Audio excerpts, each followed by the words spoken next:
but she asked me not to divulge right now what it is, so we'll say it at the end, and definitely is not anything that is drinkable. That one is completely off of the radar screen. Minister Zulu, please.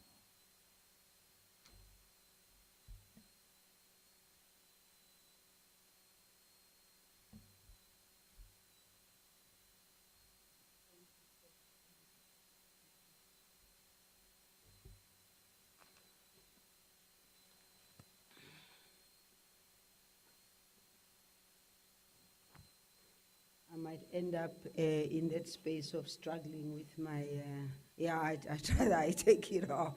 I think that's the best thing for me to do. Thank you very much, Minister Tembu. Thank you very much, Minister Sisulu. Good afternoon to you all, and I am here with my squad from the Department of Social Development, but also SASSA and NDA. I don't see all the CEO of SASSA. You're sitting too far, CEO, because when the sparks start flying, me and you must be on the forefront. No, the social distancing, but those that need to help me with the answers, it's fine. I think we've got a microphone if she needs to speak. She left to, that's why I'm saying she's sitting too far. Well, firstly, I'd like to greet the people at home. Ngicela ukubingelela bonke abantu abasemakhaya. Ngisho ukubo ukuthi sisempini and lempi le ifuna ukuthi wonke umuntu aphathe isikhali, aphathe isihlangu, ahlome, wonke umuntu kufuneka ahlome, because ngicela ukusho nje minister nakini ministers ukuthi kukhona abantu abafuna ukukholwa ngokubona njengoThomas. Labo abafuna ukukholwa ngokubona njengoThomas, ngicela ukusho kubo ukuthi already si department and si usasa silahlekelwe already womunye wethu, very young woman who was doing everything she could in order to be part and parcel of us ukuqhuba lo msebenzi lo onzima. So laba bafuna ukukholwa ngokubona, I'm sure bayabona every time i-data ne-information isho ukuthi sesilahlekelwe abantu abangakanani eSouth Africa. But also abantu basemakhaya kufuneka babheke beyond iSouth Africa ukuthi sesilahlekelwe abantu abangakanani. Uma sibheka inani labantu in Europe, sibheka inani labantu eAfrica, kuyasho ukuthi impela sisempini, ene lempi le ayona lempi ezodependa kumasotsha akhishiwe anikezwa izikhali ukuthi ayolwa. Yimpi engena ngendlela eziningi. Ngakho ke isicelo sethu si social development ke gore re kopela hore kaofela batho ba mo South Africa, especially batho ba rona ba bagolo, because ke bona who are easily affected.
We're celebrating our National Day in a new way of doing it, which is the cause of Freedom Day, was profound in relation to the new society we need to become. To elaborate in context of that, what the President said, the President in his speech of the 27th of April, President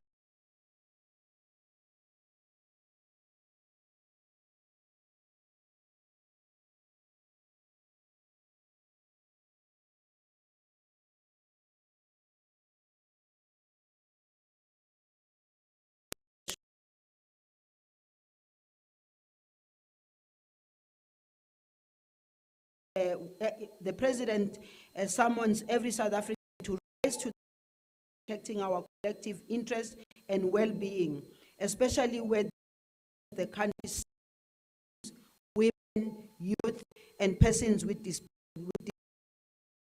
our respective communities. In the context of the announcement, the announcing government's COVID-19 economic and social investment measures built to be 500 billion, President Ramaphosa defined South Africa's national mission as follows, and I quote, "The scale of this emergency relief program is historic.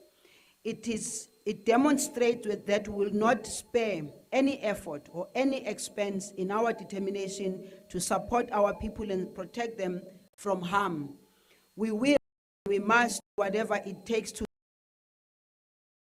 an economic crisis. The country and the world we live in will never be the same. Our economy and our society for the new global reality," close quote. The president further elaborates on Africa's biggest fight against COVID as a nation in our economy and society. Therefore, as a Department of Social Development, of course, working with all the other departments, because we cannot do this mission alone. Noting this mission, the Department of Social Development will deliver unprecedented developmental and sustainability enhancing social relief and social revitalization program. Why do I raise the issue of sustainability and developmental? It is simply because as a department, we feel that COVID is here, we have to do everything we can to fight it, but also we must be conscious of the fact that there will be post-COVID. And therefore, everything that we do now, we must make sure that we sustain our programs. And why do I say that also? We know that there's a special fund that has been announced by the president. And our view is that from now until October, 6 months down the line, our people are going to ask us, yes, thank you very much for that period that you did something to support us, but what about the future? It is for that reason that we speak about developmental, we speak about sustainability.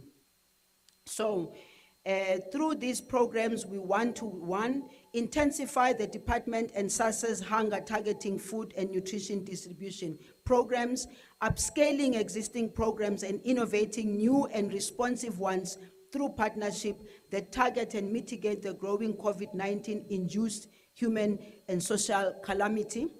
Gazetting directions that will enable the department and its portfolio to develop, administer, and implement the relevant program eligibility criteria and benefits. This for us is very important.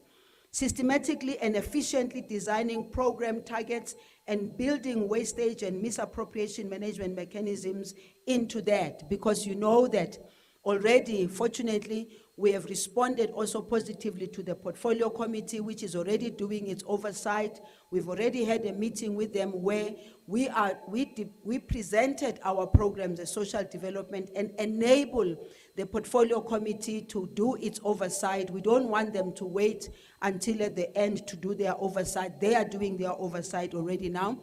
One of the provinces they visited already is the province of Gauteng, and they were satisfied with a lot of work, but they also raised issues of concern, which we hope that the province of Gauteng will also be able to deal with. Strengthen COVID-19 targeted partnership with private, civic, including NPOs and academic research and multilateral partners, and factoring the need for including social development infrastructure into the forthcoming infrastructure build program. This is especially noteworthy within the context that the president mentioned that South Africa's economic recovery strategy requires of us to intensify infrastructure build interventions during the post-lockdown and post-pandemic period. We want to say to our beneficiaries at home, you also must contribute towards the growth of our economy. We do not want to be a department that is only known for consumption. We also want to be a department of trying to assist our people to appreciate that there are things that they can do in order to improve their lives, and that even the resources that are given to them as a social safety net by government is not adequate. If you talk, for instance, about the 350 that we are talking about, people will think, you know, they've got a lot of money, they can run around with it. It is not possible. It is not a lot of money. So we want to be part and parcel of the economic growth of South Africa, but not only being on the consumption side, but also being part and parcel of the production side. South Africa's fight against COVID is a society-wide mission because it, one, at a societal scale, challenges each and every one of us to change our old behavioral patterns and learn new ones, including practical social distancing and following hygiene protocols, which include regular washing of our hands with soap for at least 20 seconds and wearing a mask. Sizobe siyiphinda-phinda le nto yokuthi kufuneka senze njani emakhaya ukuze nathi sizikhusele from i-COVID lena. So sizobe lokhu siphinda-phinda leyo nto leyo. Calls for thought out before innovation in a variety of sectors, including health, science, IT, and through entrepreneurship. Ask the social development sector to assume a long-term vision of the assumption that underlie its program design, outcomes, and impact generation towards the post-pandemic South Africa, and demands societal, regional, and global responses that combine a shared sense of societal direction, the need to unlock closed and monopolized economic spaces, radical and incremental innovations, unleashing of domestic and regional technological, cultural, and endowments. We are talking about doing things for South Africans, by South Africans, for South Africans, so that your small and medium enterprises also get an opportunity to grow here. And I speak of this not because I was a Minister of Small Business Development, but because the Department of Social Development itself believes that we must be able to contribute towards that. I want now to deal directly with the areas of our work in terms of this period, and I will start with the food and nutrition programs. I have been having regular meetings with the MECs for social development, one of which I had also this morning, for us to make sure that we work together and we have a coordinated approach. I wish to thank the MECs of all the provinces. I've worked very well with them, and we've been able to talk to each other and see what can be done. At this point, I not only want to thank the MECs, I also want to thank their staff and my staff who are doing the coordination. Our heartfelt prayers go out to the family of one of our staff members of SASSA in Zwi, the local office in Nelson Mandela Metro Municipality in the Eastern Cape, who passed away earlier this week in line of duty. So the national departments allocated a sum of 20 million, whilst the Solidarity Fund allocated 23 million to provide emergency food parcels to the value of 700 per household, 700 rands per household. In total, over 58,000 households and close to 250,000 people have already started receiving these food parcels through our community nutrition development centers, which we normally call the CNDCs, through a knock and drop deliveries. Our provinces are coordinating this, and we're looking at upscaling this program so that we respond efficiently and effectively to the call by the President that no South African must be left hungry at this point in time. I want to highlight the eligibility criteria through this program. It includes all current beneficiaries of CNDCs, beneficiaries of all closed centers feeding program like drop-in centers, home community-based care, and lunch on clubs qualify for CNDC's emergency food parcels. These also includes households in need of food assistance which are not supported through the social relief of distress and any other feeding program. For further information on this program, citizens can consult the Provincial Departments of Social Development. We note with great appreciation and thank all donations in kind, especially from the private sector and NPOs that have been made to us made to us through this program and other programs. I do want to indicate at this point in time that I'm at pains with my department and the portfolio to say, while we have all these food parcels that were, and the food that is all over the country, we thank everyone who's been contributing, but we want to make a plea that these food parcels must not only go to certain areas which are easily accessible. The problem we have is that there are far-flung places who are not receiving the same, and our call is also to say, those who are donors and everything, can they please work with our communities, because the communities know exactly who needs this most. And it's a call both to the private sector, but also to government departments to please stretch out as far as we possibly can. With regards to shelters for the homeless, and I know that this has created a lot of challenges, we have 163 shelters for the homeless, wherein we are accommodating over 14,000 homeless people countrywide. This number fluctuates as some are running away from some of these shelters and coming back at some point. Within these shelters, we are providing personal protective equipment, dignity packs, food, sanitizers, sleeping mattresses and blankets. And additional to this, we are providing substance abuse and psychosocial support. We have started to expose the beneficiaries in some of the provinces to some soft skills development and family reorientation.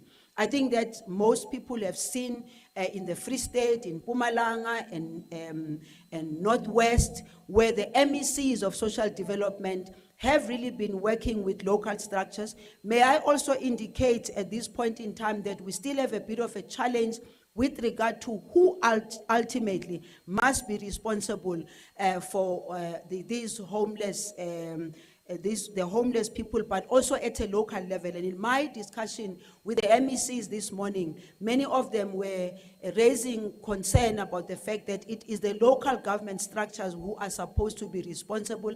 But because we were caught with this coronavirus, we needed all to act. And the call we want to make is that we need to support the homeless by making sure that they remain within the homes that have been created for them, and thank all the departments that they've done their best in assisting us. The department is discharging its responsibility of providing psychosocial support. We have deployed psychosocial support 276 teams at district level to assist with trauma, debriefing to affected and infected individual families, including those coming from quarantine. Nearly 10,000 people have received psychosocial services from the Department of Social Development. In this regard, we reiterate our appreciation for the support that Vodacom and the State Information Technology SETA are giving to our field-based psychosocial support practitioners in the form of 2,300 smartphones through which data is captured, sent to the NEF Center at Council for Scientific and Industrial Research, where it will form part of a bigger analysis about South Africa's handling of the pandemic. We have seen a rise in the number of gender-based violence incidences, and we have strengthened the capacity of our GBV Center by adding additional qualified social workers to attend to gender-based and family violence cases that are happening during this period. This is one of the biggest problems that we are facing in South Africa, and my call to our communities is that yes, there is COVID, but that doesn't mean we must not report when we come across the challenges of gender-based violence. This morning, I looked with horror at a picture that I got from the MEC from Mpumalanga of a young woman who was burnt by a boyfriend. It is just unimaginable when you look at that picture. The plea that we want to, the plea and call that we want to make is that we do appreciate and understand that people are at home because they can't go out.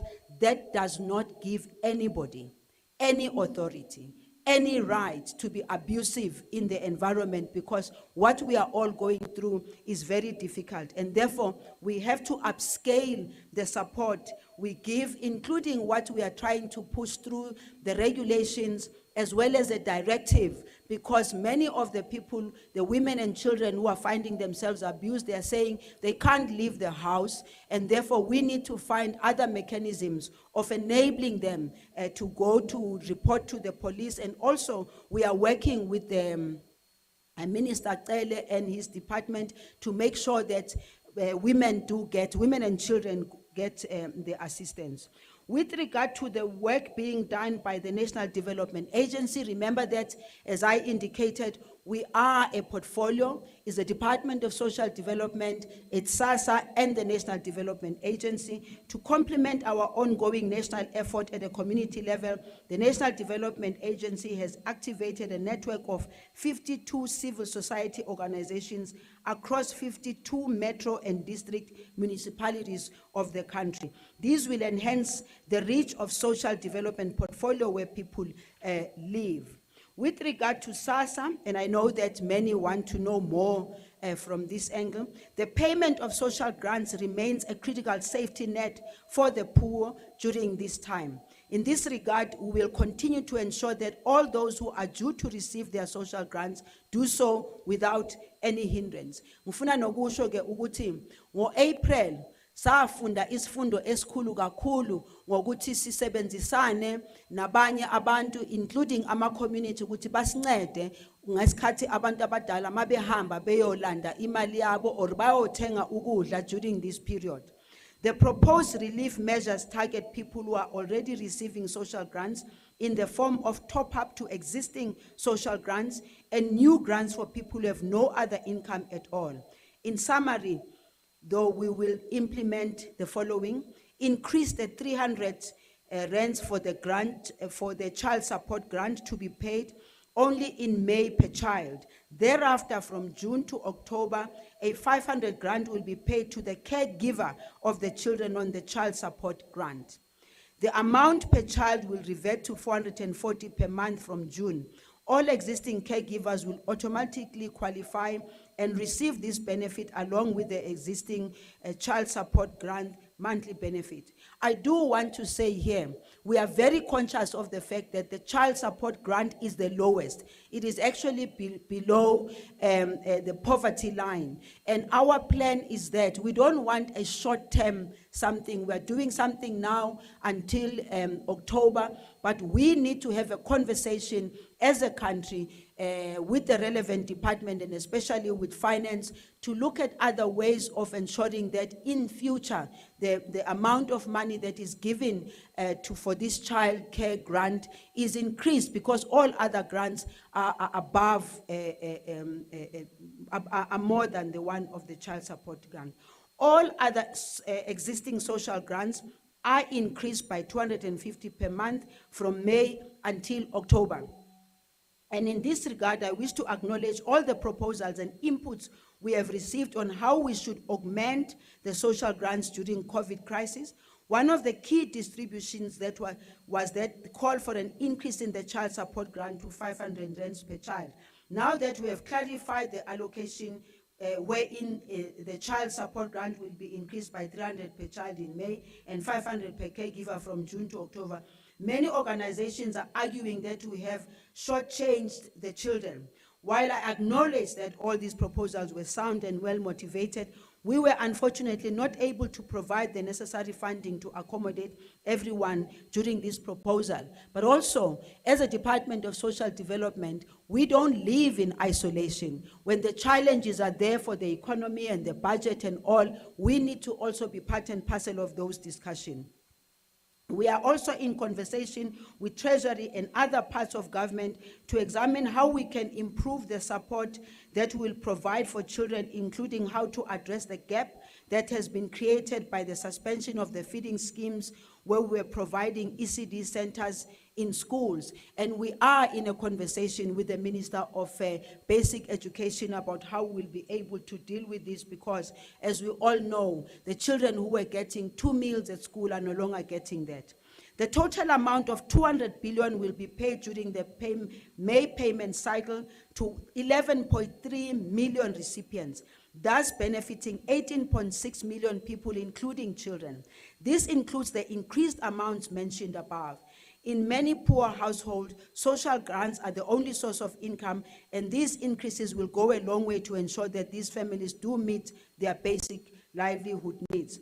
From May onwards, we will be staggering the payments of social grants to avoid large numbers of people at South African Post Office premises, retailers, and ATMs.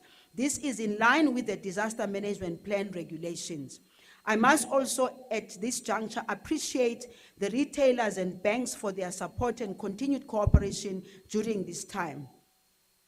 We will, as we did during the month of April, we engaged the Minister of Transport, we also engaged the Minister of Police, we engaged COGTA, we engaged all those relevant ministers to help us in the relaxation of some of the regulations in order for us to be able to make sure that our people move easily to access their grants. But we want to make the emphasis again. Masingafuni ukholwa ngokubona njengo Thomas.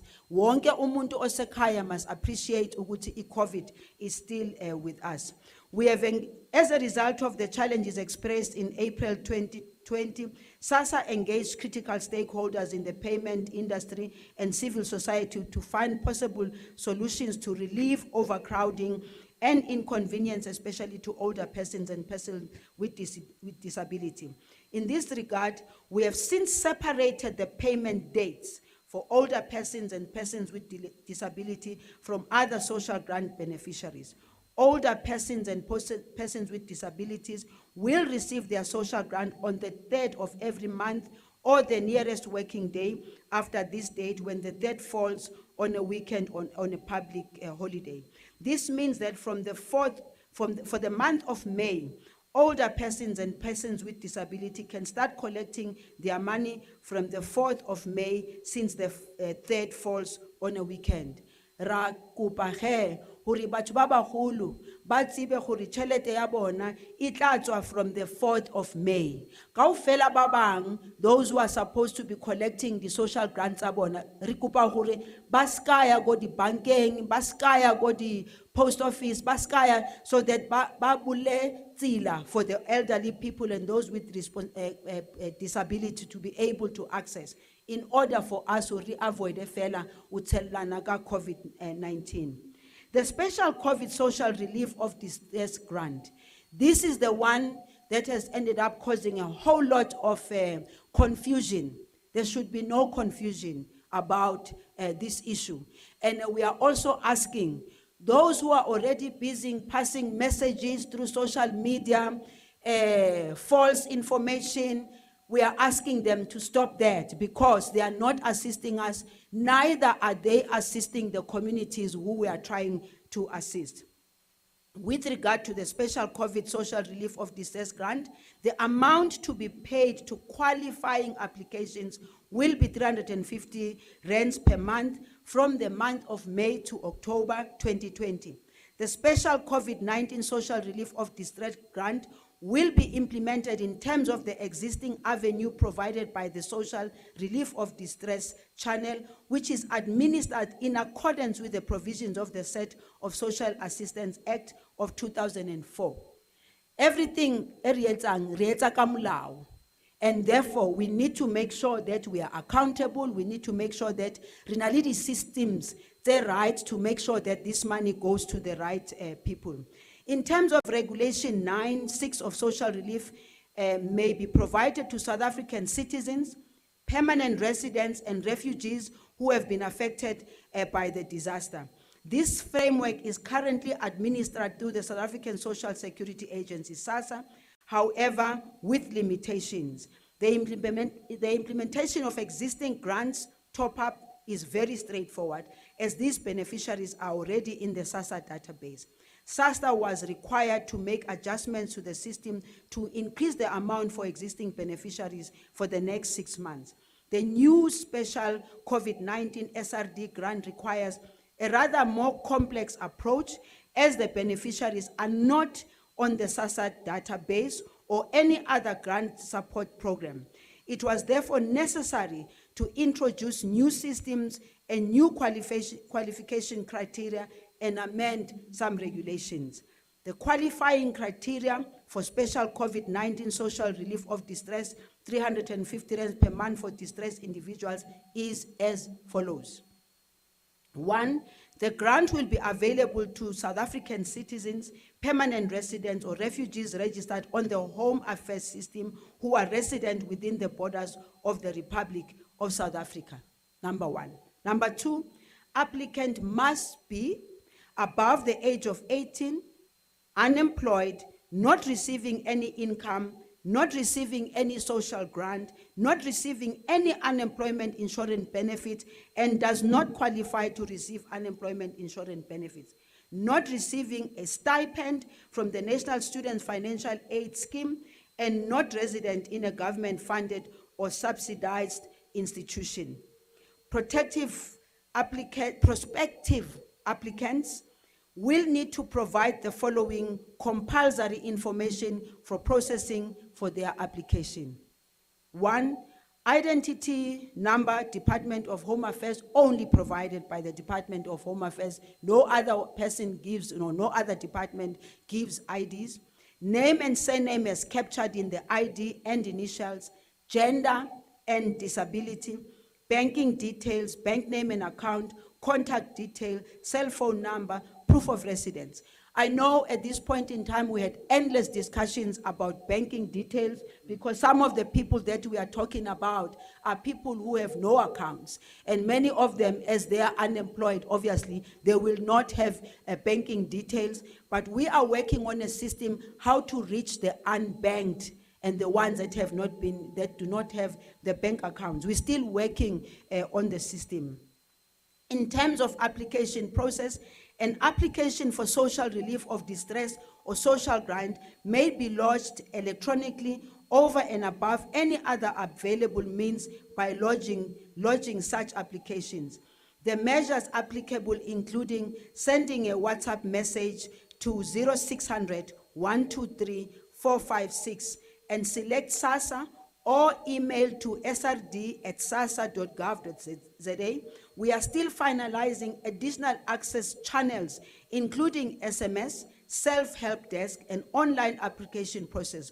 We will give information as soon as possible. And it's a plea again.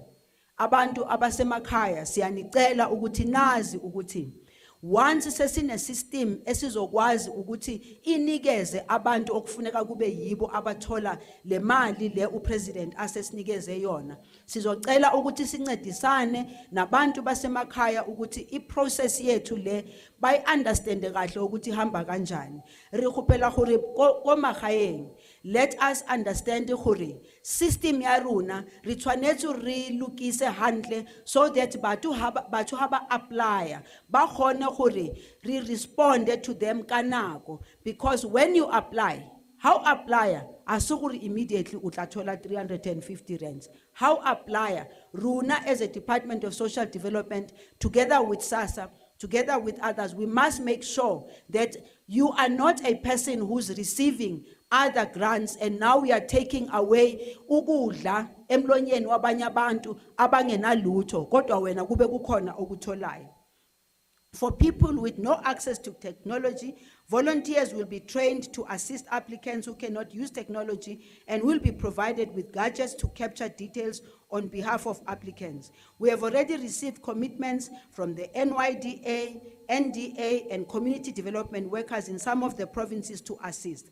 SASSA in the provinces will further unpack those in consultation with provincial structures and civil society. We are just asking that those who have the means must be able to assist those who cannot. But when all is said and done, this money must go to the right people. Notification of the outcome for an application for special COVID-19 social relief of distress grant will be provided in the same manner in which the application was made. In terms of payment, this will be made mainly through bank accounts. I've already indicated that.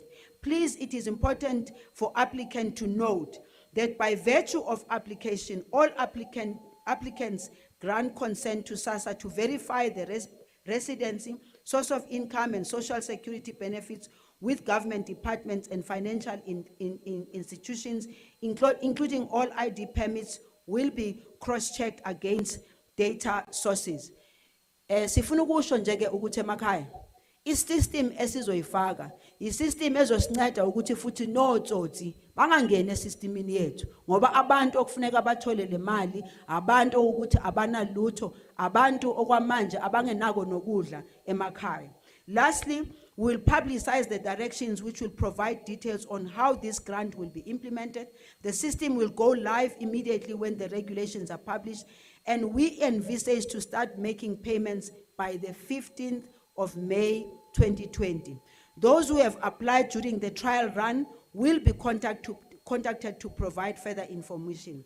I wish to thank all the people who are in the front line in fight against the COVID virus pandemic. Among them, there are ordinary South Africans who are suffering from this pandemic or are caring for loved ones who are infected with it, volunteers in all our communities and institutions, social service professionals in all categories at all levels, health professionals in all specialization, and super specialists, the men and women who dispose of the garbage from our homes and offices, the people who prepare, package and hand us prepare the food parcels that people eat, South Africans who make sure that we have been provided with clean water and uninterrupted electricity supply since the beginning of the life-changing fight against COVID-19. These and more unnamed South Africans enjoy a great deal for South Africa's collective well-being. I wish to thank everyone that has been able to be of support and assistance, but I will not forget to thank also the very ministers who are sitting here, because Minister Tembu, some people not really see what we are doing. We have endless sleepless nights. We sit throughout nights in meetings trying just to make sure that we develop the right regulations, make sure that we are sensitive to all our people. It's very stressful for us, but we've got to soldier on because we've got a responsibility. I thank you.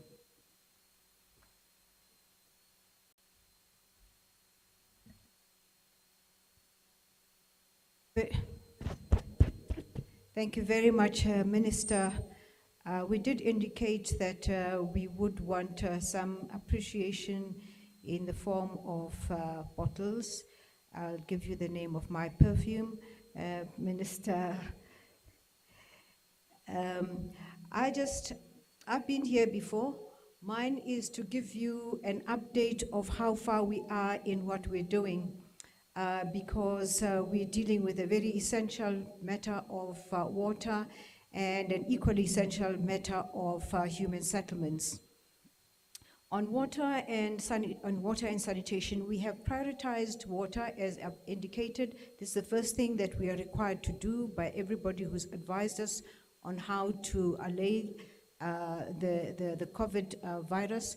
So what we have done, which is put up a command center that the President has gone to visit to ensure that we are able to provide water throughout the entirety of South Africa. We've concentrated this work because it is so much easier, and it made it easier for us to get in touch with the people who provide the water tanks to put them all in one place for us to be able to send them out to our provinces. We sent out a number of the tanks. The tanks, as you know, are those gadgets that hold the water, and the tankers are those that are driven to provide water. We have up to now provided something in the region of 16,000 tankers throughout the country, making sure that on a regular basis we fill those up with water, and we have provided something in the region of 1,200 water tankers to provide water to those areas. We have had 1,200 tankers, thank you. Thank you very much, Minister Tembu. We've had a bit of a problem in the installation of some of the tanks that we have. So you will have heard from radio and other areas that there have been complaints. The reason for this is that the tanks themselves have to be mounted. And when we rolled out the tanks, we discovered that the restrictions that we had put around COVID shutdown or lockdown, cut out a great deal of what we needed to put up the tanks themselves, which are the bricks and the cement and some of the taps. We have now lifted that restriction, and we have asked municipalities to make use of this opportunity. Municipalities have a responsibility of putting up the tanks, to put up the platform, make sure that the tanks themselves are cemented so that nobody can take them away. And you would not believe it, even despite the police and everybody out on the streets, there are some people who are still stealing our tanks. You told Tutsis. We are appealing to them. Water is life for everybody. Please do not steal those tanks that are out there to assist those people who have no access to water. Should we have any extra tanks, we will be able to sell them to you. But if you're found stealing a tank, we will ask for maximum sentence from any court for you, because you are taking away people's lives. That is an essence of what makes it possible for us to avoid COVID-15. There are also 19. You know, if I were you, if I were you, Minister Tembu, I would stop correcting people. Thank you very much. Now, there are, of course, and here is a sincere apology, there are, of course, areas where we have not been able to reach, especially the most rural areas. We try in every way that we can to reach them, but there are some that we have overlooked. We've got a chart which, if we had the opportunity, we would put out there so that you... Lindy Galo, Lindy? Please. Yes, notice is Golos value ngathi ngutishara we-class manje. For those whom we have not been able to reach, please do not forget this number, and I want to repeat it. It'll probably be the 10th time I'm doing so. Please call us so that we can locate where you are, we can locate your municipality, and make sure that you do have water. The number is 0800 200 200. 0800 200 200. It's a toll-free number, so if you've got a phone or you have somebody near you with a phone, please alert us of those areas that still do not have any water. The water that we have used within this particular period has served a great deal of our people, to the tune of 306 million that has been put into this operation. We are very proud of the work that has been done through the command center, because it has made it possible for us to get through the first step. But a lot still needs to be done going forward. Regarding human settlements, this one is a very difficult, trickier one than water. Because what we have done in the regulations is, number one, invasions are absolutely illegal. The regulations are very clear on that. Anybody found invading land will be arrested immediately and put in a safe place where they will not be able to do it again for a very long time. Eviction is equally illegal. Nobody is allowed in this period to invade land that they find vacant, which is what most of our people like doing when they find vacant land, and evictions, which is done especially by those people who feel that either they're not getting any additional income from the people who live in their backyards, or especially done by farmers in the Western Cape. This is completely illegal. Last week I had to go down to the Western Cape to solve a problem where there had been evictions of people who had lived there. At least 49 families had lived there legally, but were evicted by the police. The matter was taken to court. Thankfully, the court has judged in the favor of the 49 families, and they have been taken back to their home in Empolweni. However, human beings being what they are, there are people who have now taken advantage of the fact that 49 families were allowed to live there, and they've now invaded. What we're going to do is to go and remove them.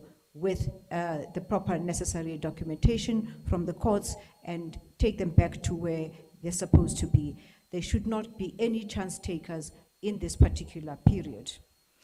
However, we've had time with the various municipalities and provinces to work out what it is that we are going to do. I had the fortune to have a whole day with the mayor of Gauteng and the MEC mayor of Johannesburg and MEC of Gauteng. And between us, we have worked out that it is possible for us within the next period to release something in the region of 14,242 units within the next month or so.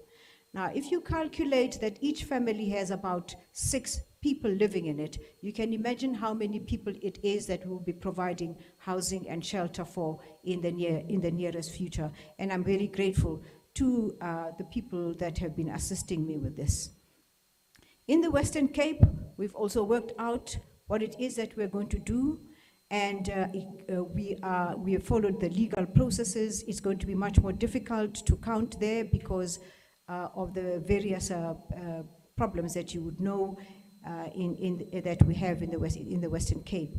However, in the Eastern Cape, we do have work that is ongoing, and out of this, we hope to have a yield of 18,474 units in the next month or so. And if you multiply that by the number of 6 or 7, which is what we have per family, then you will realize that we are close to having, in the Eastern Cape alone, 92,244 people relocated to be put in new housing units.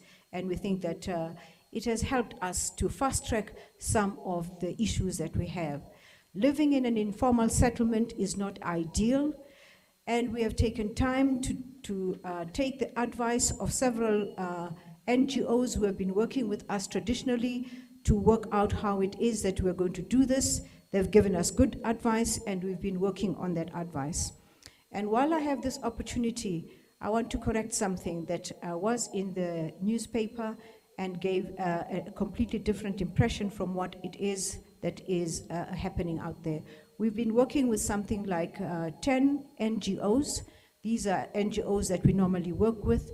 Some more NGOs have indicated that they feel left out. We've left the door open. Should there be any NGOs that would like to come and join us, our doors are open. They would just need to abide by the regulations around which we have set for each of us to abide by. However, what we are also wanting to do is to change the terminology that we as government use when we communicate with our people. So I indicated on one occasion that we have learned from the NGO sector that they themselves were in the process of what we in government call de-densifying, and they call it reblocking. So we've adopted the language of the NGOs, which is something that is more easily understandable by our people, and they call it reblocking. Reblocking is making sure that in any set of houses in an informal settlement, some houses will be required to move away so that there is place for fire brigades, for police vehicles, or any of those matters that serve an essential purpose for our people. So we've latched on to the term of reblocking, and this is what we're going to be doing with our NGOs that have been working with us. We are hopeful that in the nearest future, we will have most of our informal settlements in Welgespreid, in Diepsloot, in Tanganani Extension, in Zandspruit, in Ivory Coast, in Ivory Park, in Schuetla, in Madala Hostel, and many in the Helen Joseph Women's Hostel. And I hope we start with the women's hostel because the lockdown, as Minister Zulu has indicated, has brought about an unfortunate situation of a greater number of abuses within the home. So I'm hoping that we'll start with the women's hostel, and we will be continuing to make sure that we are providing suitable accommodation for all of these people. 2 weeks ago, we had a pleasant surprise from a donor who builds houses largely for people who go hunting, and they are used in ranches. And these are made of wood, and it takes about 2 hours to build a unit. And he invited us to see how this is done. And we already have about 20 or so units built within the space of about 4 days. We will be inviting the president, hopefully on Sunday. We invite all of you too to come and see these units. They are beautiful. We're giving them to people who have lived in a particular area, and these are victims of eviction from farms. The area that we are dealing with was traditionally a farming area, and as it was gentrified, the people who were forced and they lived in tents and have been living in tents for a long time. Very sad situation that we found there. But we've begun to build houses for them, and I'm hoping that when we give away these houses, the television will be there to show what is possible in the shortest possible time. Chairperson, I am very aware that we have very limited time, and we still need to make sure that we are able to attend to many other matters that need our attention. For the people in the Northwest, we still haven't had the opportunity to speak with the MEC, but we are hoping that very soon the informal settlement of Boidegong will be attended to. In the Western Cape, I have been there, and I have seen the arrangements that are made for Dunoon, and I'm hoping that very soon we'll be able to put up some kind of accommodation for them, including about 2,000 units for Kosovo. We have been working very hard, as Minister Zulu has been saying, to make sure that we can provide our people with decent shelter, because it is necessary. It is also necessary because they have to keep the necessary distance that is required. Most of the people who live in informal settlements are large families. And for us to be able to intervene in the way that we're required to intervene, we're trying to make sure that we can build more houses, separate them, but we emphasize that this will not be forced upon them. This will be on a voluntary basis. By showing them what we're doing with the wooden accommodation that we have, we're hoping that they'll be attracted to opt to move out of the accommodation they have to better accommodation, which is what government is providing them. Thank you very much for that time. We will now take questions, and we will ask Mr. Tembu, please, to come and adjudicate the question period. Thank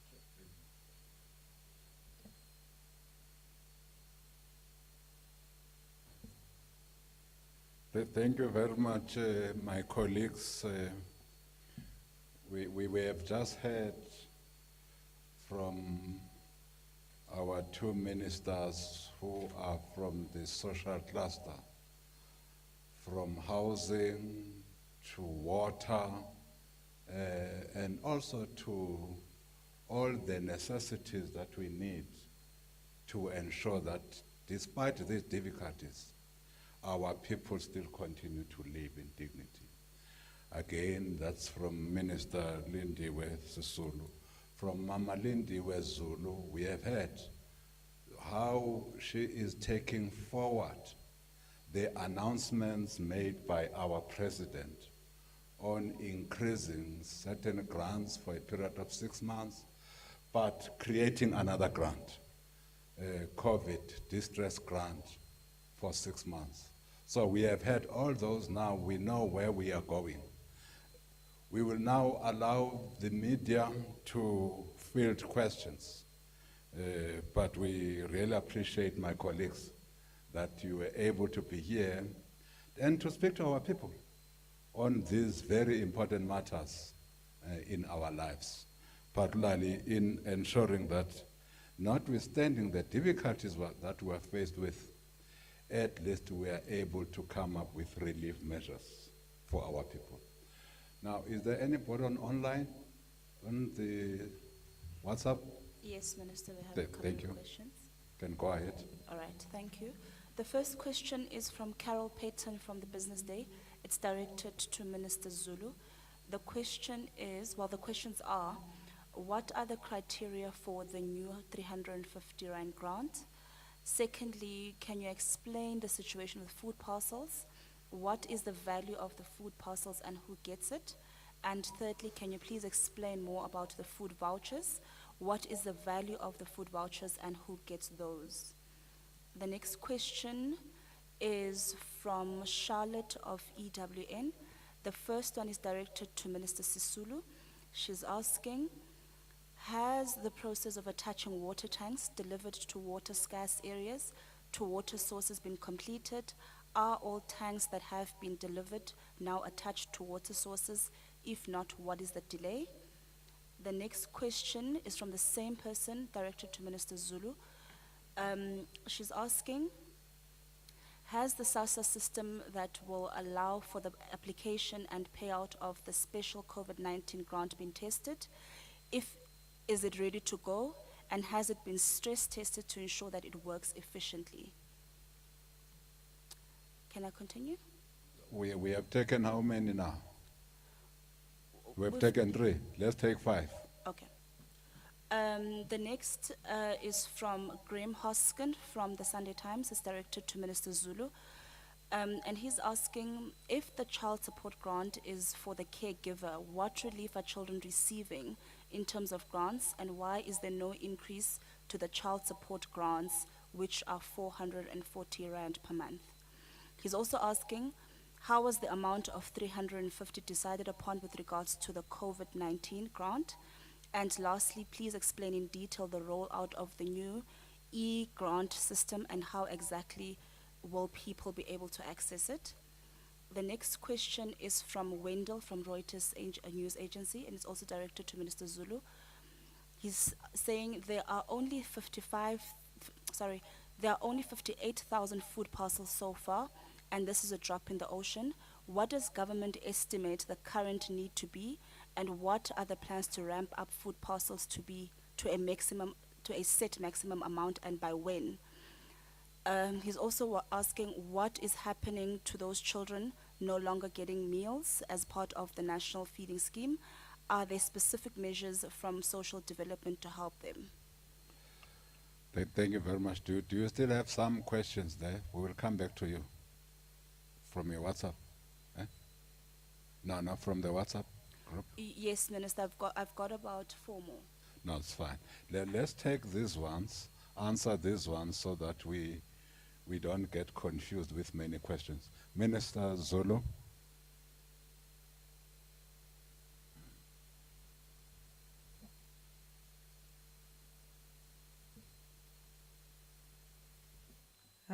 Thank you very much. I think we have to distribute the presentation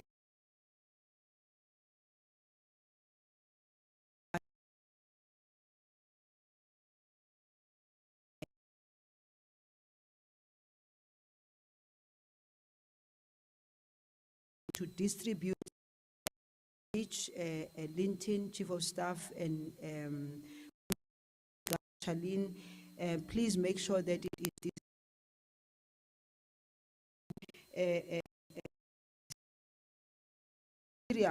in terms of the 350 is already explained it.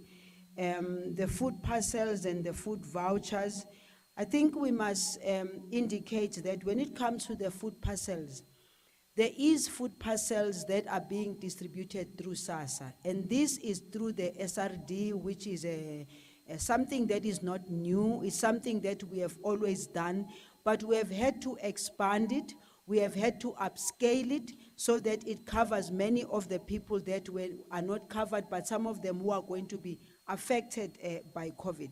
As you all know, the SASSA food parcel, it was not a thumbsuck as to what needs to be the content of that food parcel. It's an old one, and the SASSA food parcel is about 1,200 or 1,000 and something, 1,200, and the content has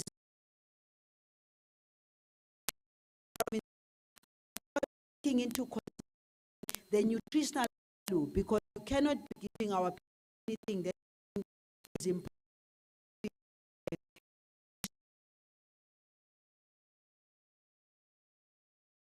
himself to need to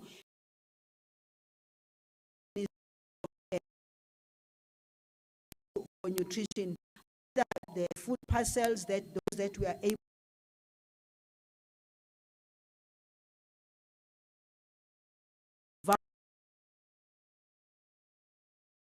buy, the that is a system, because considering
thumbs up.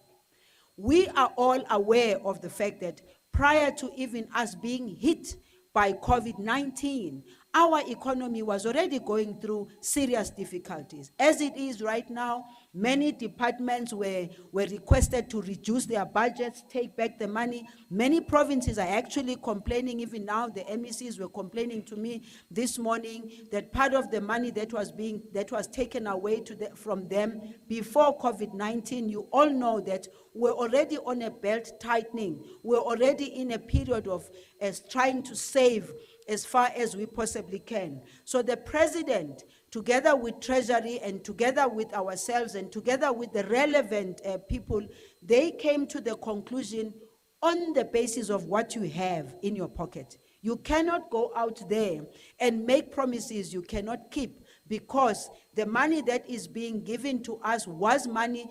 Treasury crunches the figures, and Treasury has to crunch the figures together with us, because we've got to make sure that whatever we have, if we say 6 months, we must make sure that we have that amount of money for the next 6 months.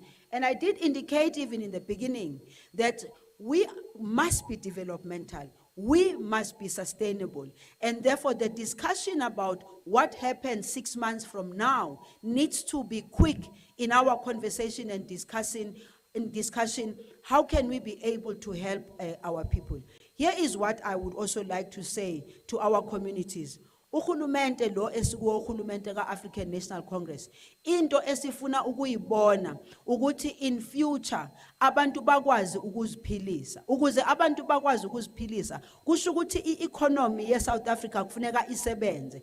Asifuni ukuthi thina si-department ye-social grant kungabi bikho into esiyenzayo ukuze sinikeze amandla kubantu abasemakhaya, whether ama-garden, whether kufuneka kube khona la basebenza khona. Yingakho nje futhi siba encourage abaningi ukuthi mabangenele i-EPWP program, because mawungayibheka yona ne future esikhuluma ngayo kuyoba imali engcono ku even kunale 350 esikhuluma ngayo. So Department of Social Development, SASSA and NDA, for the future re tshwanetse gore re empower batho ba rona, iskaba gore batho ba rona fela ba nagana gore government e tla ntse intsha chelete. Vele it's our responsibility to rinse chelete, but we must be able to appreciate the fact that budget ya rona ai gole, and in order for the budget to grow, ke yona reason ke buang ka yona gore rona re batla ba part and parcel of the economic development, because I can tell you,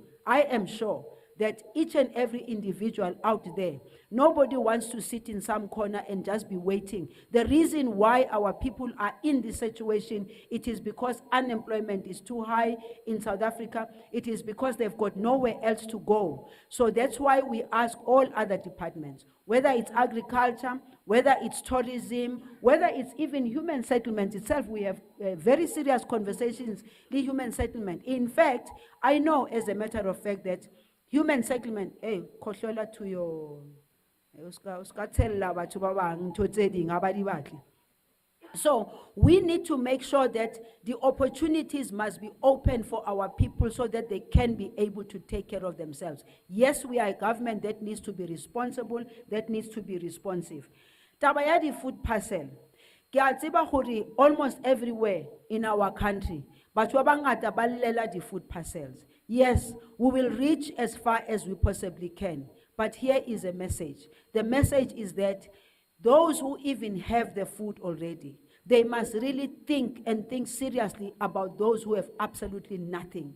So the food parcels, we are depending on the, firstly, not as a minister wa social development, ki bua le di MECs in all provinces, because when all is said and done, asinna oyeming mo Pretoria, otla khona ubona hore mang ko kae wa ithola chelete. But we are depending, I mean, what ithola di food parcels, we are depending on the MECs, on the local government, on the structures that we already have, which I indicated, your CNDCs and your drop-off centers. And that issue, ya Barnabas Kolo, Liana, I did address it. Hore kinali discussion in the Minister wa Basic Education. Hore re understand that hore bana ba bangata ba dutse ko magaeng and they have nothing. So we are also calling on the parents to really assist in this case, because chelete which should have been spent now on the children while they were going to school is the money that maybe we can see how we can work it out so that within the systems that we have, really improvement. On the other hand, Minister wa Basic Education, the Minister wa Minister Njimutsecha, Libona, they will be here making the very making the announcements about what plans they have in place. And I'm sure Liruna de Kahono Ribute the same question, but I can assure you, me and her have already started a conversation. Yauri, how can we help those that are not in school? Also, I have mentioned earlier on that those that are private sector driven, those that are packaging and sending and giving people food, our call to yourselves is that as far as possible, work with the communities, as I said earlier, because your government structures, your NPOs, your NGOs are the ones who know where the people who need most. And therefore, do not create a panic in our communities. I've seen sometimes some people, and we thank them for going out there, but I see them just going out and letting people come stand in queues, and that itself, I think that there's got to be dignity in that. We need to be appreciative that people didn't call it upon themselves to be in that situation. So those that are giving the food, please make sure that you adhere to the guidelines. And if you don't know what the guidelines are, ask your local government structures, ask your provincial structures what needs to be done. We also do not want to be just a society and community or government of food parcels. Life is way bigger than that, but for now, we will use the food parcels in order for us to reach our people. But for the future, we have to look for systems that give dignity to our people. Thank you.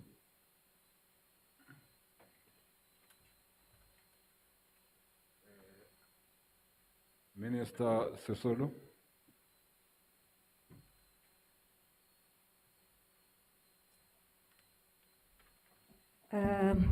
I've just been reminded, before I answer this, I've just been reminded by my people to announce good news. Good news for us, it might not necessarily be good news for everybody else who's not affected by this.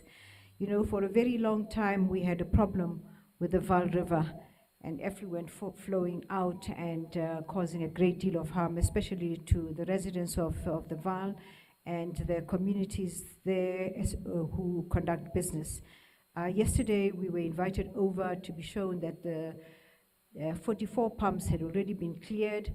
Now we will be building up a wastewater treatment plant of state-of-the-art that will make it possible for us to engage all the matter that you flush out down the toilet.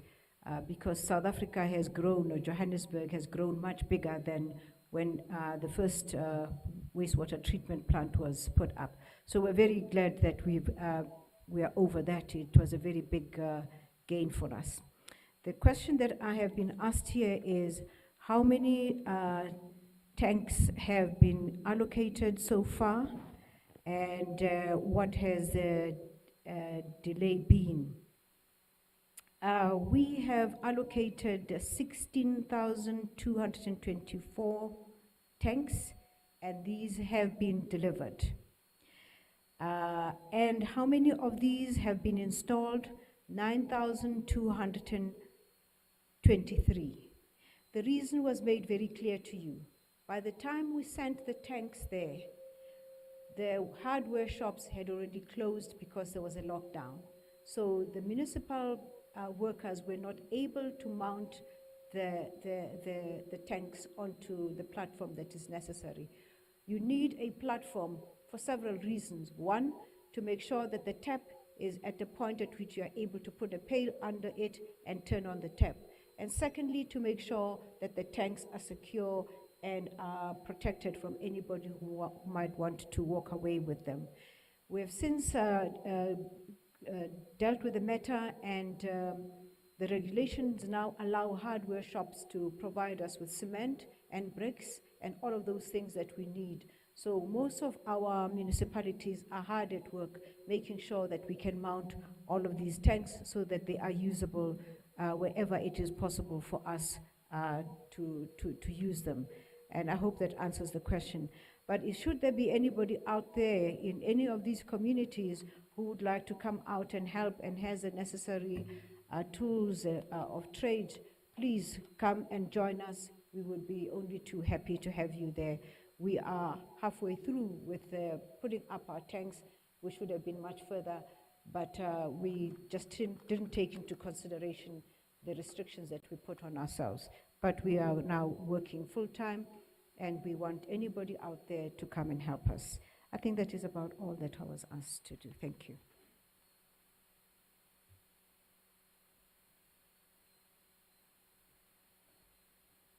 Thank you, ministers. We will take another round. You know what is making me feel like a human being is that you have got people here who are doing so much for people who need this relief. Whether it's relief of water, whether it's relief of housing, whether it's relief of 350. You know, there are some people who think that 350 won't do anything for them. But there are people there who need the 350 to live. So again, the 300 for social grant, 500 for caregivers. We really appreciate the work that you are doing, colleagues. And I think I'm saying this on behalf of all South Africans who are listening. So the intervention measures and socio-economic relief measures that the President spoke to are measures that are much needed in our communities. So we are happy to hear ministers saying, how far have we gone now to implement these measures? This is most appreciated. Having said that, any other questions? Okay. We have. It looks like the journalists are so much used to the WhatsApp. They don't want to call. They just WhatsApp. Yes, Okay. I think we're spoiling them with the WhatsApp line, Minister. Yeah. There's a question from Bande Kentane of Faith Terrestrial, directed to Minister Sisulu. He's saying regarding, I think it's supposed to be Minister Zulu though. He's saying regarding registered NGOs under the banner of care services and social relief of distress who also have a CIPC license, are they able to, 1, provide food parcels to individuals in need, 2, provide food parcels to communities in their communities, and 3, organize a food handout at their facilities? The next question is a follow-up from Carol Payton from the Business Day. It's also directed to Minister Zulu. Do households that qualify for food parcels also qualify for the 350 grant?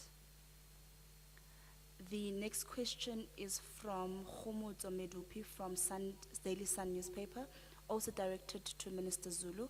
Can ECD practitioners who won't be receiving stipends qualify for the 350 relief grant? And can they still apply for food parcels? The next question is also a follow-up from Hoskin of the Sunday Times. Who are the volunteers? How many will there be? And when will they begin capturing the details of those who qualify for the COVID-19 grant but who don't have banking details or cell phone numbers? Then there is a question from Aserin Ndlovu from Capital Live Radio, and it states, as most ECD centers are NPOs and parents pay fees that in turn pay the salaries of the caregivers or teachers, now these people are not getting any payments. What can one do to get the relief as an NGO helper depending on the fee payments that is not paid for now as the children are not attending any school? And she's also asking, do we have any idea of what happens in a situation where schools open with some parents going back to work? Do we have any ECDs to be open for the bundles of joy? Okay.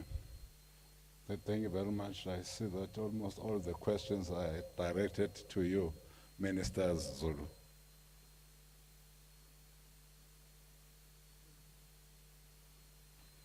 Chairperson, thank you very much. I am also going to ask if any of the questions that have been asked and the team that's in my office as well as SASA feel they need to make any additions, please, they may do so.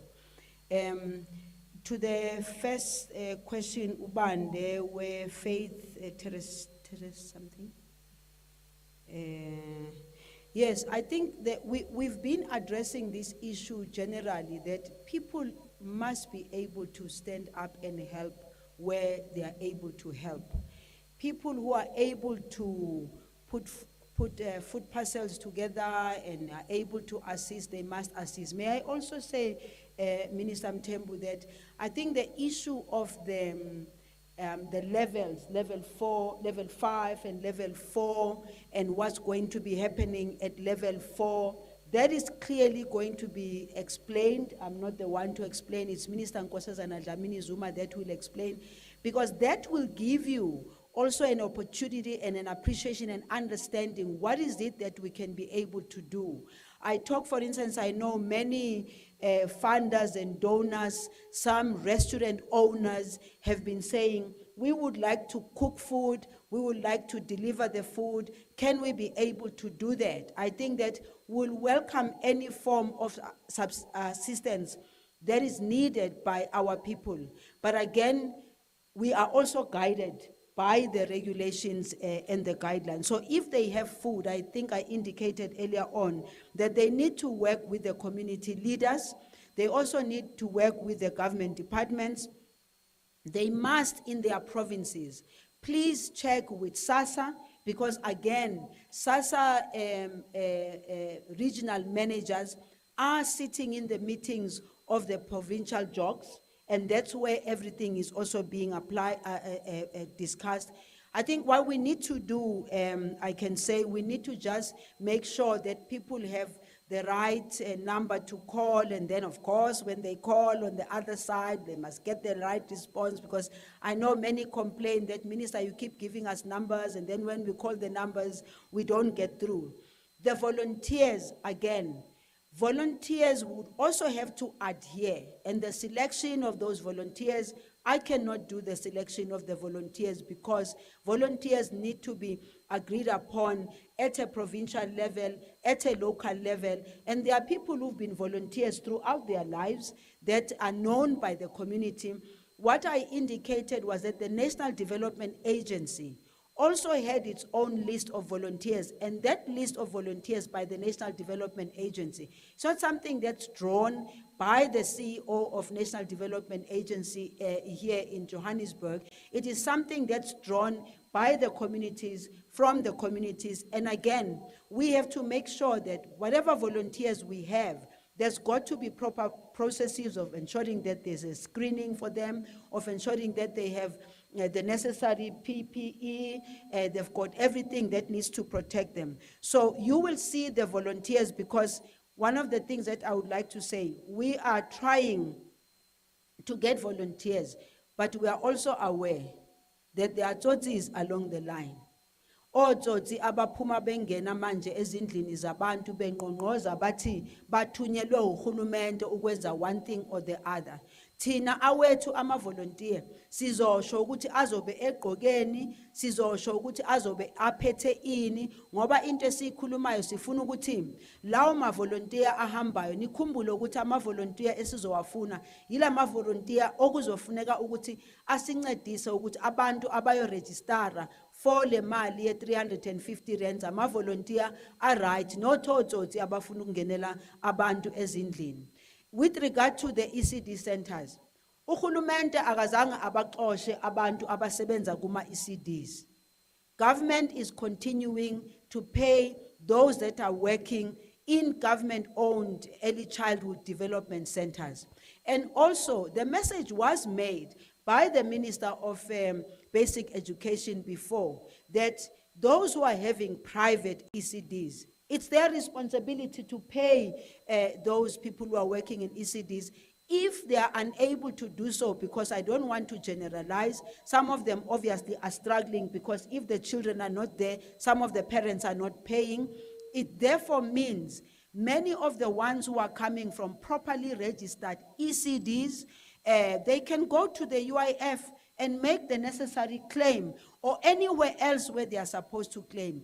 Ngoba kufuneka sazi ukuthi into eyenza ukuthi sibe ne UIF ivele ilindele ikhathi ezifana nalezi, ngoba siyazi ukuthi ifuture, angithi nje siyazi ukuthi uhulumende in general unokubeka even ama reserves in terms of the reserve bank, in terms of treasury, for ukuthi makwenzeka kube khona isigemegeme esifana nalesi esikuzo, uhulumeni akwazi ukuyongena lapha esikhwameni abheke ukuthi angathatha imali engakanani. So labo abakuma ECDs abanganikezwa imali yabo mabacheke ukuthi i-UIF ama process anjani, and ngiyazi ukuthi uComrade uMinister Thulas Nxesi already usayenzile i-announcement, waze wenza extra call centers ukuze abantu bakwazi ukufikelela bafone. So labo ke baboyilanda lapho imali, but thina siwuhulumende ka-African National Congress azange sithi abantu abasebenza kuma ECDs abazuyithola imali yabo, bazoyihola imali yabo. Hopefully nabo labehleli khona babe nalo comfort ukuthi imali yabo bazoyithola. I think indaba ye qualification criteria ngengayiphinda ngifuna ukuyiphinda futhi Mthembu ngoba ingathi iyinkinga le ndaba. Ngiyayiphinda futhi. The qualification criteria for special COVID-19 of distress, 350 months for distressed individuals is as follows. The grant will be available to South African citizens, permanent refugee, permanent resident, or refugee registered on the Home Affairs System. Akekho umuntu ozoqhusha somewhere avele angene acabanga ukuthi nje usezoyithola le mali, and who are resident within the borders of the Republic of South Africa. Applicants must be above the age of 18, unemployed, not receiving any income, not receiving any social grant, not receiving any unemployment insurance benefit, or does not qualify to receive unemployment insurance benefits, not receiving a stipend from National Student Financial Aid. Yay! Bakhona abaningi abasebangishayele ke bathi hey Minister thina sifola under NSFAS. Sifuna ukwazi ukuthi thina siya qualify yini. Unqualify ngoba uhulumende already uyanika le mali, and I think uMinister higher education kusasa mayela uzoyichaza kwayena leyo ndaba leyo ukuthi akekho asikho student esithathelwe imali yabo ngoba abaye esikoleni, futhi siyazi ukuthi ama student amaningi bayayinida le mali ngoba phela kufuneka ba access information through ukusebenzisa lento lesi siziphethe lezi ukuze bakwazi ukuqhubeka nokufunda. Not resident in a government funded or subsidized institution, prospective applicants will need to provide the following compulsory information for processing of their application: identity number, of course, Home Affairs, name and surname as captured in the ID, gender and disability. Sengishilo ngathi ama banking details, siyazi ukuthi khona abanye abantu abanganawo lawo ma banking details. Sisemsebenzini siyafuna indlela ukuthi laba abangenawo bona sizobanikeza kanjani. Contact details or cell phone or whatever, proof of residence or address. Kukhona ke oke wangithumela SMS lapha wathi ya Minister wena ukhuluma ngeproof of residence. Khona abantu abaningi abangenayo leyo proof of residence. I mean abangenayo lelo phepha elishoyo ngoba emakhaya for instance esikhathini esiningi siyazi ukuthi during ama elections kunokuba khona leyo ndaba ukuthi ama address wabantu nako konke. Lama volunteers esiwafunayo senzela ukuthi ama volunteers akwazi ukusincedisa, ene futhi njengoba ngisho asizi usebenza sodwa. We are in connection with the MECs, with local structures. We are hoping that as normally we work with them, they will be able to assist us in identifying the communities, but also there are NGOs and NPOs who normally work with people. So masingakhulumi ngathi abantu bakithi abanangqondo abanazandla. Abantu bakithi banazo izandla, banayo ingqondo, bayasizwa ukuthi sithini. Umakhelwane mayebona ukuthi hayi ingathi umakhelwane wami uyahluleka ene ngiyamazi ukuthi akasebenzi naye ufuna uncedo, bazokwazi ukuthi bancedisane, but they must keep the distance of course and make sure that they are fully covered and compliant with the COVID. So, Minister Tembu, I think in terms of the clarifications that I needed, but ngifuna ukusho futhi ukuthi asishongo ukuthi imali izophuma kusasa. Ngishilo ngathi i-date esitargetayo ilanga le-15 zaka May, ukuze sikwazi ukuthi from now kuze kuyofika leso sikhathi siyakwazi ukuthi senza i-system ezosinceda, siyakwazi ukuthi nama volunteers asincedise, siyakwazi ukuthi sikhulumisane no MEC bama province, siyakwazi ukuthi sikhulume nabantu at the district level ukuthi basincedise. Mina nje ngimela, if there's one thing engiyaziyo Minister Tembu, Minister Zulu, that our people, those that really appreciate and understand how did we get here, they are really ready outside there to help us, and I'm sure that believing in them, they'll be able to assist us. Futhi ngiyazi ukuthi abanye babo kuzoba yibo abakhipha otsotsi phakathi kwethu ukuthi babonakalise ukuthi hayi cha lo siyamazi uyayithola i-grant, lo siyamazi uyakuthola ukuthini. Into engiyicelayo kubantu bakithi ukuthi make sizwelaneni siyabantu, Sinabo ubuntu. That's why we talk about ubuntu, is because kufuneka sibambisane as communities. Uhulumente esebenza yedwa akazukwazi ukwenza wonke lo msebenzi. So it's my plea nokucela nje ukuthi sizame ukuncedisana. Kukhona umunye ongithumela i-SMS lapha wathi, hey, we minister, wena siyakuzwa ukhuluma ngabo bonke abantu abangasebenzi, ungakhohlwa ukuthi nawe uhleli nje lapho one of those abantu ababe bake basebenza bangatholi ithuba lokuthi bathole imisebenzi. Ngikhuluma ke ngamasotsha wethu wakudala, ngoba lapho sikula kule social grant esikhuluma ngayo sikhuluma ngama-war veterans. U-CEO wesasa uzontshela ukuthi mayeqale nginikeza nje ama-war veterans nami ngangigijime ngibheke abethu, only to find ukuthi le criteria le esikhuluma ngayo sikhuluma ngabantu abo Second World War nabanye. Ngifuna ukusho ukuthi labo abalilwela izwe lethu akufunekanga ngalesikhathi sibakhohle. Into engiyaziyo ukuthi uminister we-human settlement kuningi asakwenzile esebenza ezama ukuthi labo bantu, ngicela ningi-understande kahle, angikhulumi nje ngama-MKKers wodwa, ngikhuluma ngawo wonke amasotsha wethu, whether bebeku-ANC, whether bebeku-PAC, whether bebeku-Black Consciousness Movement, abaningi babo bantulile lengaphandle. And isikhathi sokuthi nathi manje ke sithi ukubabheka sibabonelele ukuthi bakuphi, sibancede ngoba le period esikhuluma ngayo khona manje kulabo abanabantwana, kulabo abangenabantwana. This is the time for us to pay also attention to them. Ngiyabonga.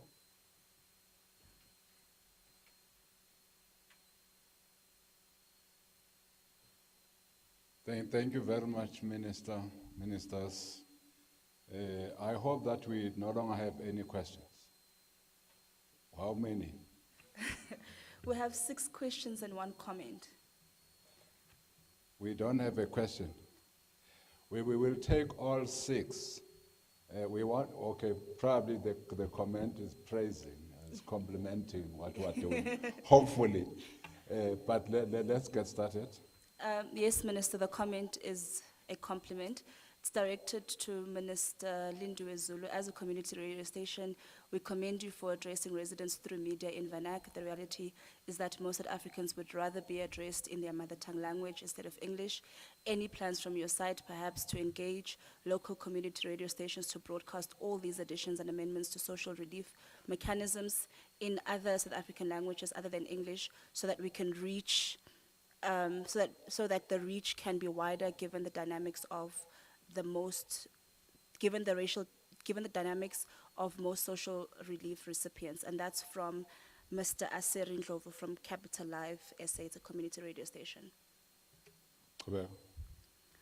Then we have a question from Malvin Shabangu, also from a community radio station called Voice of the Community. It's directed to Minister Zulu. With regards to a proof of residence as a requirement for applications for the 350 unemployment grant, some people are living in informal settlements with no numbers or street names. So how are they going to access the proof of payment? The proof of address, sorry. Yeah, used to proof of payment.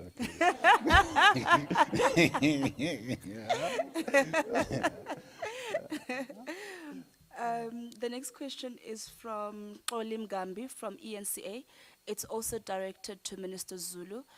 And his question is, which department between social development and the Department of Basic Education is responsible for the distribution of school nutrition, and how will the distribution work when schools reopen, given the phased approach?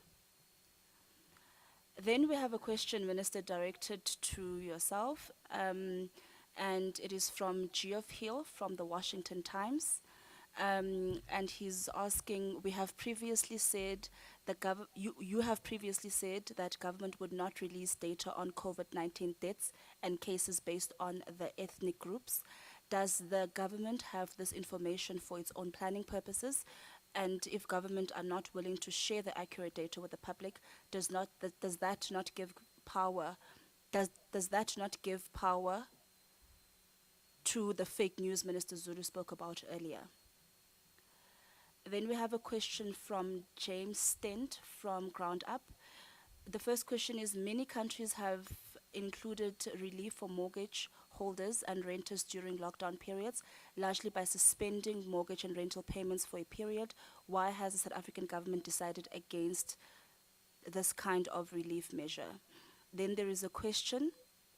It doesn't say who it's related to or who it's directed to. It says the City of Cape Town has indicated that it will close the Strandfontein temporary shelter for the homeless people from 30th April, acting on a legal opinion that says that municipalities are not responsible for shelter for homeless people during lockdown periods. Will the Department of Social Development be taking over the City of Cape Town, from the City of Cape Town, in accommodating the more than 1,500 people currently in Strandfontein after the 30th of April? Then we have a question from... I hope that's the last one. I hope that's the last one, because we now have got to go somewhere else. Okay, Minister, it's the last one. Catherine from Spotlight in Cape Town is asking Minister Zulu. Minister Zulu announced that 276 psycho-social support teams were to be dispatched at district level to support with trauma, briefing and debriefing of families affected by the pandemic. How will these teams work to identify the families? What kind of support services specifically will those teams be offering? What staff members do these teams consist of? For an example, how many social workers, counselors, psychiatrists, etc.? And how is the Department of Social Development working with the tracing teams and rapid response teams to better locate families that need assistance? Thank you very much, Minister. Let me answer again. The gentleman from the Washington Times. The information that we are putting out on the COVID testing, including screening that we are putting out, including numbers of people who have lost their lives, including the recoveries of people from this virus. That is a matter that has been, we are guided by the World Health Organization. And some of us have read also what other countries are providing, so that that information is made available to the entire world. We have got coronavirus worldometer. Now, there is no requirement for ethnic determination in those requirements or on those guidelines by the WHO. I would like to repeat again, every time we have a case in South Africa, the Department of Health will know very well who is the person that is now infected, where does this person live. Even when we have recoveries, we also know who are these people and where do these people live. Even in the cases of death, we also know, in fact, we even know more details through the Minister of Health and those that have worked on the individual before the individual passed on. Therefore, our approach as South Africa is to safeguard the lives of all South Africans, because this disease, let me repeat again, this disease does not discriminate on the basis of color, doesn't discriminate on the basis of whether you are rich or poor. It doesn't discriminate on the basis of where you live, whether we have got people who have perished who are from very well-to-do suburbs. We have got people who have perished who are from informal settlements. Our issue as the government of South Africa is how do we ensure that all South Africans, all of them, without exception, whether black or white, rich or poor, are not adversely affected by this disease. And that's why we have, as the Minister of Health has said, we have been able to flatten the curve, and we would like to continue flattening the curve so that we don't have many infections, so that we don't have a peak that will overwhelm our health system. Now, Geoff Hill, if in your country they do the pronouncements on ethnic grounds, in South Africa we don't do so. We report in accordance with what the World Health Organization has guided us. How many of the population are infected? How many of the population are recovering? But how many tests are we conducting? All information that we make available to the World Health Organization, because we are duty bound to report on these issues. At no stage did the World Health Organization say to us, can you tell us whether those people that you have tested are black or white, are Zulu or Sotho? We have not received any such guidance from the World Health Organization. But suffice to say, we know in this country, by the way, as the government, which areas are badly affected. We know very well. We know that the areas of Johannesburg are badly affected, the areas of Cape Town are badly affected, including surrounding areas of around Cape Town. We know the areas of Durban and Umlaas are badly affected. We know the areas of Pietermaritzburg are badly affected. We know the areas of the Free State are badly affected. We know the areas of the Eastern Cape are badly affected. So we have data, scientific data, that tells us where are the areas that we need to give more attention to. That's why the Minister of Health is also deploying the recent medical doctors and specialists we received to come and assist us from Cuba. He is deploying all these medical experts on the basis of which areas has the most need. Therefore, we have answered your question because as the South African government, every death, even of a black person, of a white person, of any person, is one death too many. Thank you very much. Who wants to now answer the other questions? Yes.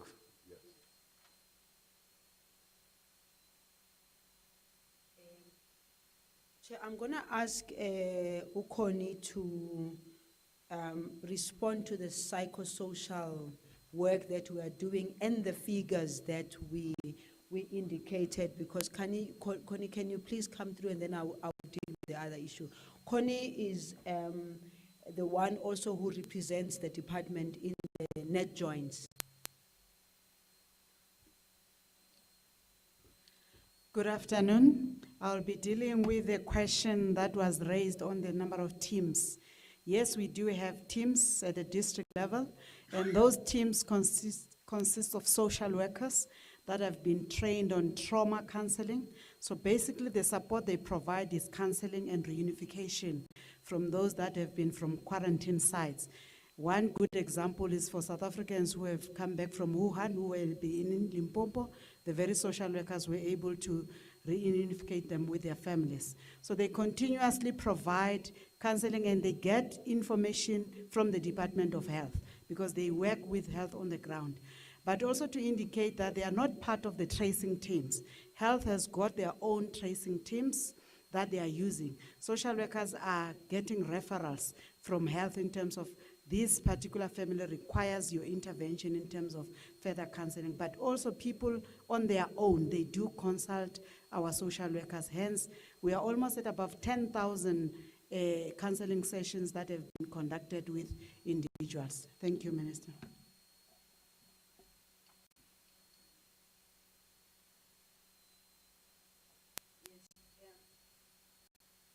I think with regard to the question relating to ukusebenzisa ulwimi lethu esilujwayele, ngiyazi vele kubhlungu ngoba abantu bahlele emakhaya nje bayazibuza uba ulindi ukwitiza uthini la ekhona khona.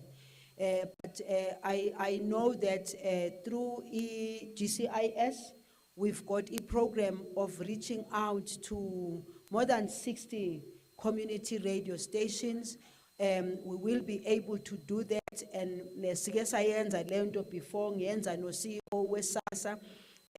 Sizama ukuthi njeke if bokuya ngami bengavele ngisukume ngikhulume nje isiZulu ngiqede ngihambe, but ke niyazi ukuthi there are 11 official languages. 13. Okay, local languages esinazo eSouth Africa. Siyathembisa kulabo abangasizwanga ukuthi sithini. uCEO weSASSA uzoqhubeka nomsebenzi eloke echaza ikakhulukazi kule criteria ukuthi obani abazothola lo 350 nokunye ke esizokhuluma sizozama ukuthi siyenze amalungiselelo ne GCIS sikwazi ukukhuluma nabantu, but ke namhlanje ilanga lokuqala lapho sizama khona ukuchaza yini le esikhuluma ngayo. As amalanga eqhubeka siloku sithola ne-system right nendlela right ukuthi sazise abantu, sizozama ukuthi sikhulume ngaso sonke isikhathi. Mina ke we normally have ama TV interviews, radio interviews. Ukhona uShalini ongijimisayo at all times engixhumanisa nalabo abafuna ama interview. Kusukela namhlanje nje sizozama by all means ukuthi siqhubeke ukuchaza lo msebenzi esiwenzayo. Into engingafuna ukuyenza okwamanje ukuthi sikhulume kakhulu especially ngale ndaba ye 350 until such time that it's very clear ukuthi system yethu sizoyisebenzisa yile, indlela sizosebenza ngayo yile, kodwa sifuna ukunazisa nje ukuthi lo 350 njengoba upresident awu announce usenjalo awuzushintsha. Kibatla gore kitsibise ma South Africa kaufela those who are going to get the 350 gore ha re fetsa ka di system tsa rena, ha re se di tsiba hantle gore how are we going to allow gore batho ba khona o apply for chelete, re tla ntse re communicate to yourself gore how are you going to do that. So it's not a beginning and the end today. Today is the beginning of many explanations that we continue to have. And Minister Tembu is always pushing on us to say, you have to communicate with the people, you have to communicate with the people. We will continue to do that. Ukhoni who was here as amuchaza ngale psychosocial assistance. Lento le enye yezinye izinto khona engicabanga ukuthi kusazofuneka ukuthi abantu sibajwayeze ukuthi mabefuna uncedo bangacabangi ukuthi makuthiwa sikhuluma nge-psychosocial sicabanga ukuthi abantu sebayagula or anything of that sort. Sonke siyabantu la ngaleso sikhathi sisithola ukuthi sisengxakini enkulu, kuyafuneka ukuthi uncedo silithole, and upresident washo wathi kithi si-Department of Social Development ufuna si expande or siqhashe o social worker abaningi ngokuya kwethu nje ngokubona kwethu nongihlale ngibheka ukuthi eCuba for instance each and every street uthola ukuthi kunodokotela, abantu akufuneka ngabahambe i-distance ende bayofunana nodokotela. Even nale ndaba yama social workers sizama ngako konke esingakwenza ukuthi even in future abantu bathole uncedo long before kuba ne problem emakhaya. Okugcina ngifuna ukucela ikakhulukazi le ndaba leye gender based violence nangendlela abanye omama namantombazana nosisi baphethwe ngakhona, siyacela ukuthi ama community kufuneka ame ngeenyawo asincedise.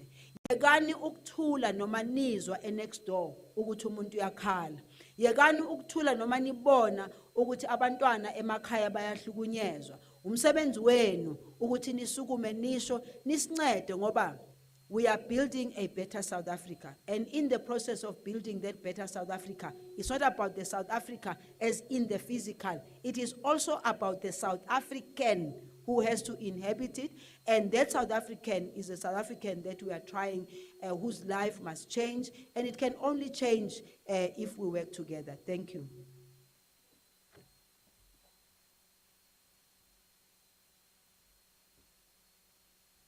Thanks very much. I'll answer one question that was aimed at me and therefore close the session. The question had to do with mortgage payments. What is government doing to influence the banks or try to urge the banks towards ensuring that mortgage repayments are attended to in this particular period. I do know that the big four banks have reached out to their clients to say that they are able to offer relief either in the repayment of their mortgages or in assisting them in any way that they can in the kind of endeavors that they'll be taking up or running of businesses. We will be coming back, as we've indicated, we come on a regular basis to brief you. I've probably been here more times than I can count on my fingers. We will attend to this one and actually explain to you how it is possible for you to go to a bank and negotiate a repayment holiday for your mortgage. And we will be very specific about the brackets that are available and what packages that our banks are providing us. Mr. Jackson Tembu and the rest of you as the chair of the social cluster, I must thank all of those who contributed to ensure that today we are able to unpack the social relief announced by the president. For the first time, members of the cluster are not here, they're not all here available, but for the first time they were in full attendance. There were 24 to 28 of them on a regular basis. We ran for 2 days trying to unpack what it is that was going to be said today. Now, the people who are responsible for the real package themselves would often tear their hair out. So if you look around and find somebody wearing a hat, you can be quite certain those are the people who are tearing their hair out. It's not, there's one at the back there, and there's one here. But for those who assisted to make sure that we are here today to unpack this mammoth task of exactly what did the president mean, thank you very much. And also through to you, Mr. Tembu, Minister Tembu, thank you for allowing us this particular opportunity, because it was a nightmare. The first day was a nightmare, a complete nightmare. The second day was an even bigger nightmare. By yesterday, Lindy and I had agreed that the nightmare had to end. We're here now, and we're hoping that the message that has been sent out to all of you has been understood. And we do have toll-free number. Lindy, can you repeat it for us, please? We do have a toll-free number for those social workers who are assisting the department that can be reached, and the number is 0600 123 456. That's the easiest thing. I think we need the number for gender-based violence also, Connie. That one is the number that we have to consistently keep giving. And for those who are affected by the scourge in our society, where women are abused on a regular basis and numbers grow incrementally as indicated by the Minister of Police, please do not hesitate to phone this number. And the number is, Totsi, sorry? 0800 0800 428 428 428. 428. 0800 428 428. 428 428. 0800 428 428. Please make sure that you are out there supporting women who are living in difficult conditions. And to all of you who've taken time to be with us, thank you very much. We hope to use you and your radio stations to put out the message out there and unpack what the president has provided. In case you're wondering what anybody's wondering about the 250, what it is for, Minister has taken time to make sure that you understand. For the military veterans who've been SMSing everybody, Minister has indicated that she is going to attend to you and everybody else. If there's anything we've missed out, we will keep coming back to fill you in and make sure that by the time we are done with COVID-19, all of us are at one understanding what government is putting out there to make sure that life is made better for each one of you. Thank you so much.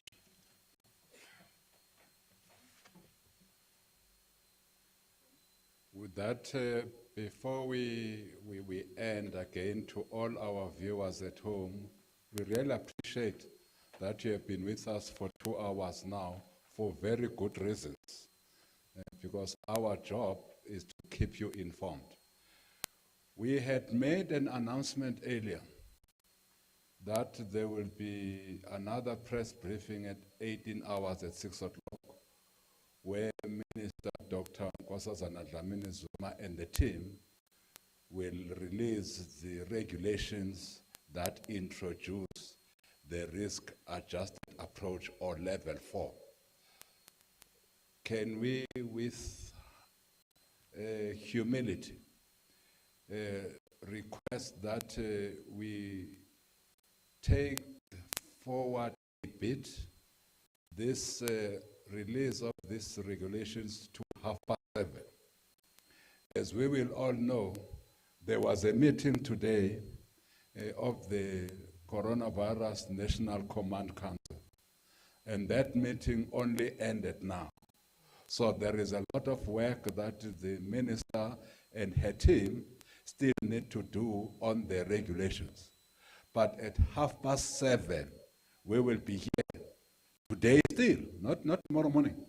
7:30 this evening, we will be here where the Minister of Dr. Nkosazana Dlamini-Zuma will then download what are the regulations that will guide us as we introduce level 4 of the lockdown on Friday. As the lockdown kicks in on Friday, what are the regulations that will apply?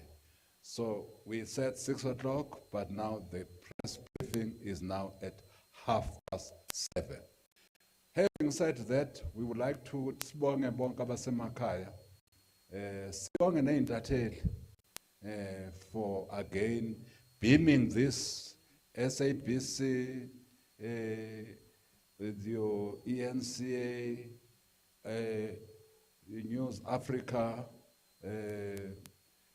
all of these channels, and all the radio stations, by the way, for just being there to be a conduit of this voice of government. We really appreciate this. Community radio stations, as the minister has said, we have 65 that are tuned in as we speak now. But of course, we will continue to interact with many of our radio stations in their own languages. Sibonga kakhulu ke emakhaya. The new COVID relief, distress relief grant is still new. Therefore, all of us must expect that with time, but before the 15th, we can assure you that we will all be having clarity, even on those who do not have banking accounts. Nobody will be left out. Anybody who's deserving will not be left out. We will find ways and means as government of ensuring that all people who fit the criteria that the minister spoke to, that indeed are not left out of this well-deserved relief package. We would not like to see our people hungry, without food. This is our little attempt at ensuring that our people don't go hungry. Even the increases in the various social grants category speaks to one issue and one issue only, that our people must not be without food. Our people must not be hungry. And that's what we are trying to do. Similarly, the 350 speaks to that as well, that our people, the people of South Africa, must not be without food and they must not be hungry. Having said that, thank you very much for having been with us for the past 2 hours. We will keep on updating you.